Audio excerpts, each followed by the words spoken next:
नमस्कार दोस्तों, आज के हमारे इस वीडियो में हम आपके लिए संतान सप्तमी की व्रत कथा लेकर आए हैं।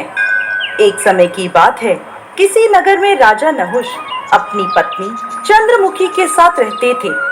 रानी चंद्रमुखी संतान न होने के कारण बहुत दुखी थी। उसी नगर में एक ब्राह्मण विष्णुगुप्त अपनी पत्नी भद्रमुखी के साथ रहता था। रानी और ब्राह्मणी दोनों में गहरी मित्रता थी। एक दिन वो दोनों सरयू नदी के किनारे गईं, तो वहां उन्होंने कुछ महिलाओं को देखा जो सरयू नदी के किनारे एक पेड़ के नीचे भोलेनाथ और माता पार्वती की मूर्ति स्थापित कर उनकी पूजा अर्चना कर रही थीं। उन्होंने उन महिलाओं से पूछा, ये तुम क्या कर रही हो? तब उन महिलाओं ने संतान सप्तमी के व्रत की महिमा रानी और ब्राह्मणी को बता दी। उन दोनों ने यह व्रत करने का संकल्प लिया और अपने घर वापस आ गईं। तब से ब्राह्मणी लगातार संतान सप्तमी का व्रत करती रही, परंतु रानी चंद्रमुखी कभी व्रत करती तो कभी वह व्रत करना भूल जाती। कुछ समय बाद उन दोनों की मृत्यु हो गई। अगले जन्म में रानी ने बंदरिया की और ब्राह्मणी ने मुर्गी की योनि में जन्म लिया। ब्राह्मणी को तब भी संतान सप्तमी के व्रत की महिमा याद रही और वह लगातार भोलेनाथ और माता पार्वती की मन ही मन उपासना करती रही और व्रत करती रही। वहीं बंदरिया के रूप में रानी को अब भी कुछ याद नहीं था। कुछ समय बाद उन दोनों ने ये योनि भी त्याग दी। अब अपने अगले जन्म में ब्राह्मणी ने फिर से एक ब्राह्मण की कन्या के रूप में जन्म लिया। सर्वगुण संपन्न और रूपवान ब्राह्मण की कन्या का विवाह गोकुल निवासी अग्निवीर नामक ब्राह्मण से हुआ। वहीं दूसरी ओर रानी ने राजा के यहाँ राजकुमारी के रूप में जन्म लिया, जिसका विवाह राजा पृथ्वीराज से हुआ। भोलेनाथ और माता पार्वती के आशीर्वाद से ब्राह्मणी को 8 कर्मनिष्ठ पुत्रों की प्राप्ति हुई। वहीं दूसरी ओर रानी को बहुत समय तक कोई संतान नहीं हुई। ब्राह्मणी को अपने इस जन्म में भी संतान सप्तमी के व्रत का स्मरण रहा और वह लगातार यह व्रत करती रही।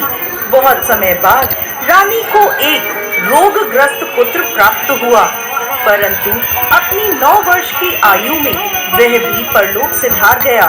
अब रानी पुत्र के वियोग में तड़पने लगी। यह समाचार प्राप्त होने पर ब्राह्मणी अपने 8 पुत्रों के साथ रानी से मिलने उसके महल गई। वहां ब्राह्मणी के 8 पुत्रों को देखकर रानी को बहुत ईर्ष्या हुई। उसने उन्हें मारने की योजना बनाई। एक दिन उसने ब्राह्मणी के 8 पुत्रों को भोजन पर बुलाया और विष मिला हुआ भोजन उन्हें खिला दिया, परंतु भोलेनाथ की कृपा से और संतान सप्तमी के व्रत के प्रभाव से ब्राह्मणी के 8 पुत्र को कुछ भी नहीं हुआ। ये देखकर रानी ईर्ष्या की अग्नि में और भी जलने लगी और उसने सिपाहियों से कहकर ब्राह्मणी के 8 पुत्रों को यमुना नदी में फिकवा दिया, परंतु इस बार भी भोलेनाथ की कृपा से ब्राह्मणी के 8 पुत्र जीवित बच गए। इसी प्रकार कई प्रयासों के बाद भी जब रानी ब्राह्मणी के पुत्रों को नहीं मार सकी, तब वह ब्राह्मणी के पास गई और उससे क्षमा मांगते हुए सारी बात ब्राह्मणी को बता दी और पूछने लगी, तुमने ऐसा कौन सा व्रत, उपवास, दान पुण्य आदि किया है जिसके प्रभाव से तुम्हारे पुत्रों को दीर्घ आयु प्राप्त है? यह सुनकर ब्राह्मणी ने रानी को संतान सप्तमी के व्रत की महिमा बता दी और साथ ही साथ अपने पूर्व जन्मों की कहानी भी बताई और कहने लगी, मुझे लगता है कि तुम्हारे संतान सप्तमी के व्रत के संकल्प लेने और व्रत न करने की वजह से तुम्हें संतान प्राप्त नहीं हुई है। इसलिए अब तुम भोलेनाथ और माता पार्वती से प्रार्थना करो और संतान सप्तमी के व्रत का नियम से पालन करो। भोलेनाथ की कृपा से तुम्हारा यह दुख दूर हो जाएगा। ब्राह्मणी की बात सुनकर रानी ने ऐसा ही किया। व्रत के प्रभाव से भोलेनाथ और माता पार्वती के आशीर्वाद से रानी को संतान सुख प्राप्त हुआ। उसे एक पुत्र रत्न की प्राप्ति हुई और रानी ने सर्व सुखों को प्राप्त किया। हे भोलेनाथ, माता पार्वती, इस कथा को कहते, सुनते और होकार भरते सब पर कृपा करना। कहानी अधूरी हो तो पूरी करना, पूरी हो तो मान करना।